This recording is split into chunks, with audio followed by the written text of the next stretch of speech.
How are we doing now, folks? So, I hope you enjoyed the little montage of my little knife hunt today. Primarily was at that one location, Nadine's Touch.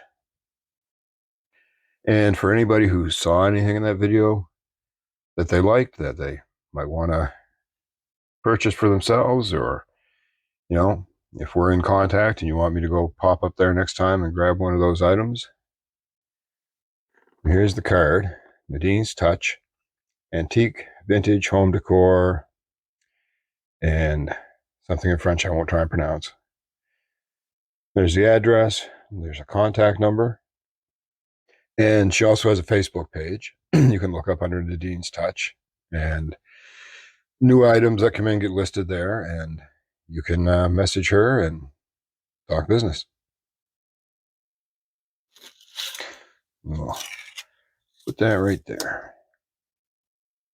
So I didn't pick up a whole lot. I looked at an awful lot, but I did get a few things that interested me and maybe some interesting projects. First neat thing was this here, a little Victorinox guide.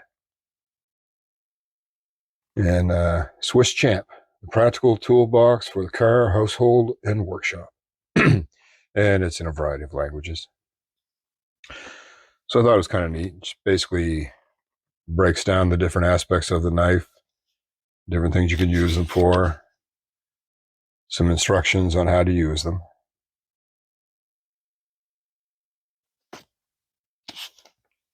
Neat thoughts like peeling an orange with your can opener. And of course, it has the small screwdriver. You get your cap lifter, which also has a screwdriver, which can be used at different angles. They say use it as a pry. I wouldn't suggest that. That's a good way to mess up your pivot. But your wire stripper, wire bender, things you can use your awl or your punch for, your scissors,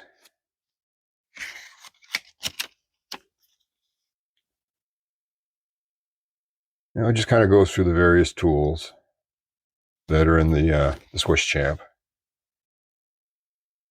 Things to use your nail file for, including cutting off screws. Not bad. And your tweezers. Look, ladies, you can use a knife too, rather than typical knife stuff. Your toothpick, wood chisel, little pliers.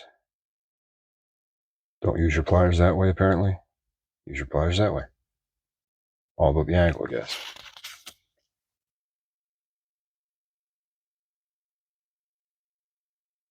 I guess that one comes with a pen, package hook.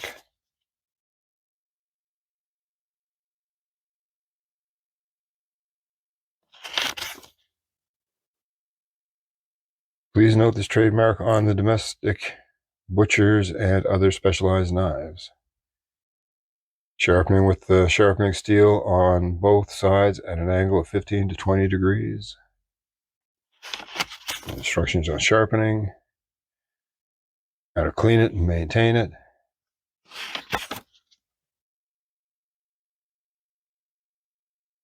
Oh, that was pretty neat. I don't see a date on it offhand, but we have here. Printed in Switzerland. No date, but I figure it's got to have some years on it, just by the condition and the age of the paper. So I thought it was pretty good, neat. And she threw that in. She didn't even charge me for that. So knife-wise, what did we pick up? A couple of fixed blades. Here's the first one. Now the blade's seen a lot of sharpening. It's lost a lot of metal, but still in good shape. Still a good little filleting knife or bird and trout knife. Now whether these are true stag or Delrin, I don't know. We've got a little bit of a crack there.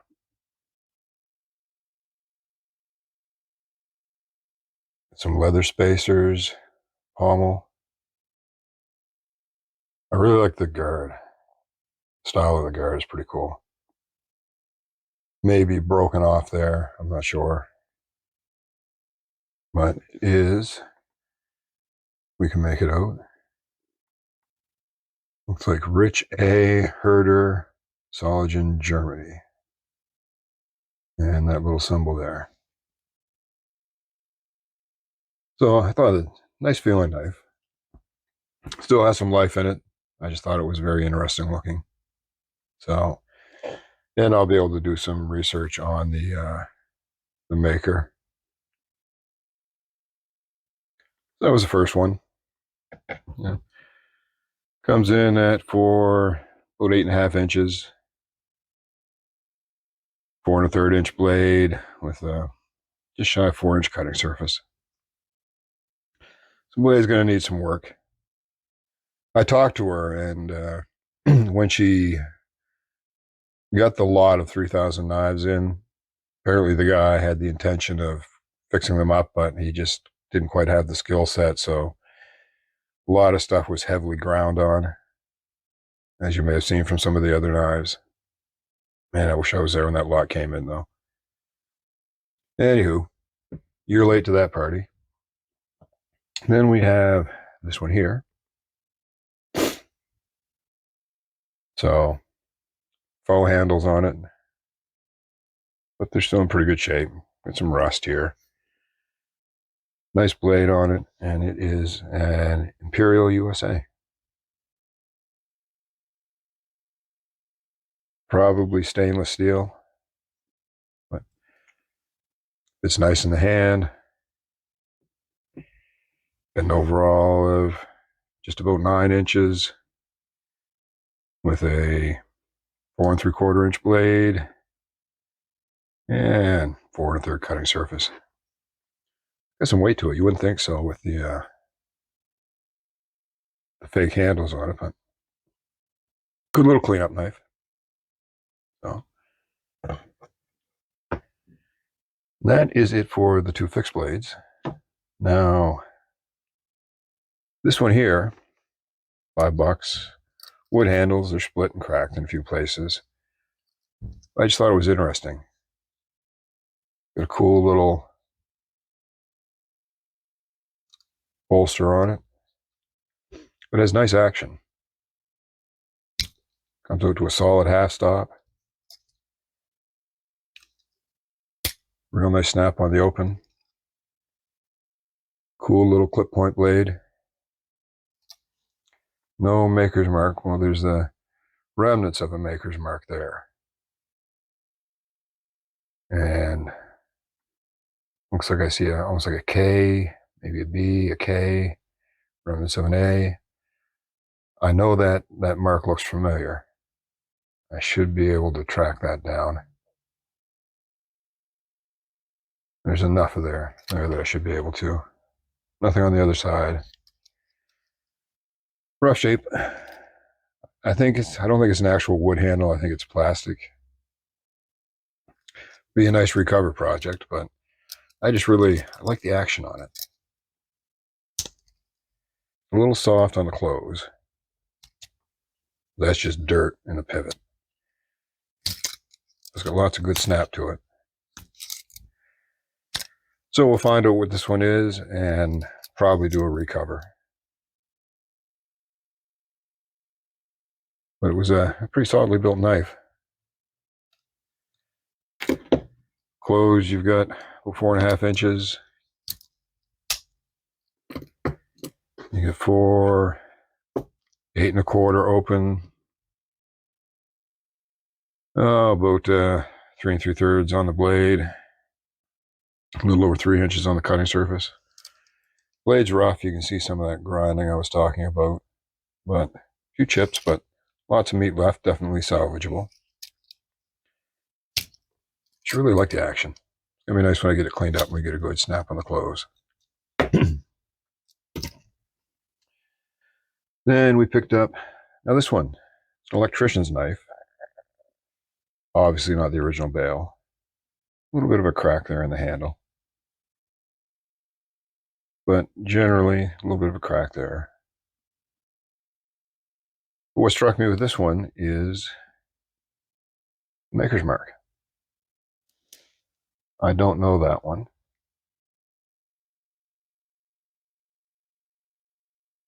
Could be maybe an okay.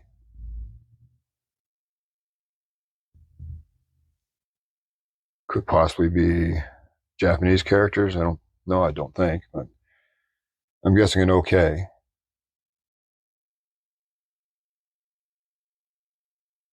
Blade still got lots of meat on it. Again, some bad grinding work was done. Definitely salvageable. And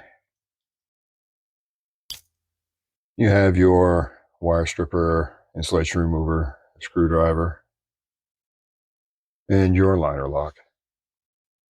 A little bit loose. Pin needs some work here. That'll tighten up. Half stop and nice snap. So I think that one will clean up pretty good, and I'll be curious to track down that maker's mark.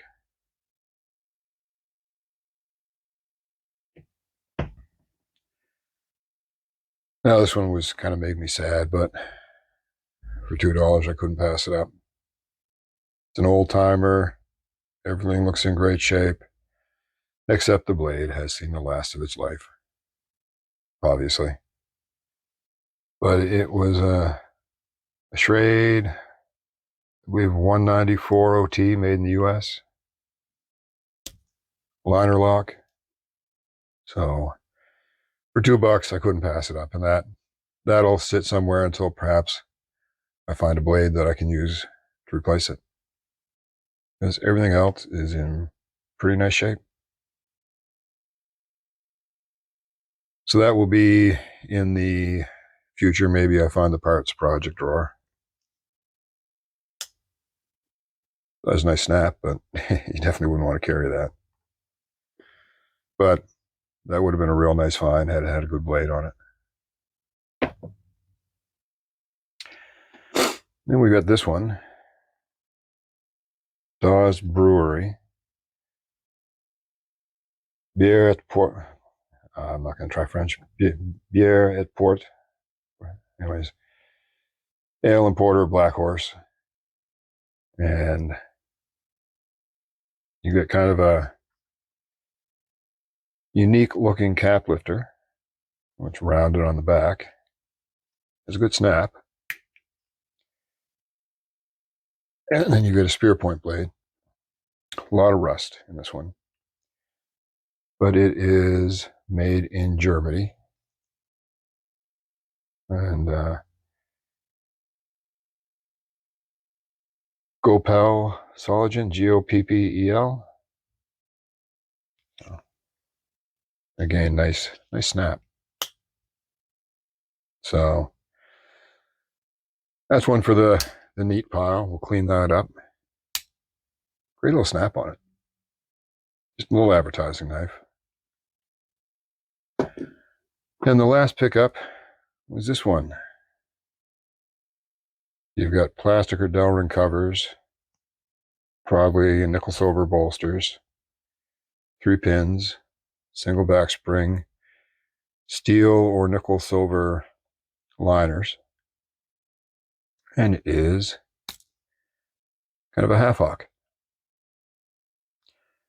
Nice little working size, good solid spring, and it is, you can see that, looks like MIDAKA.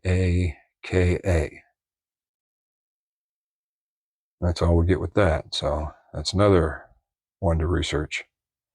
And certainly, if any of you folks recognize these makers, drop something down in the comments. That would be greatly appreciated. I thought that was a pretty good one.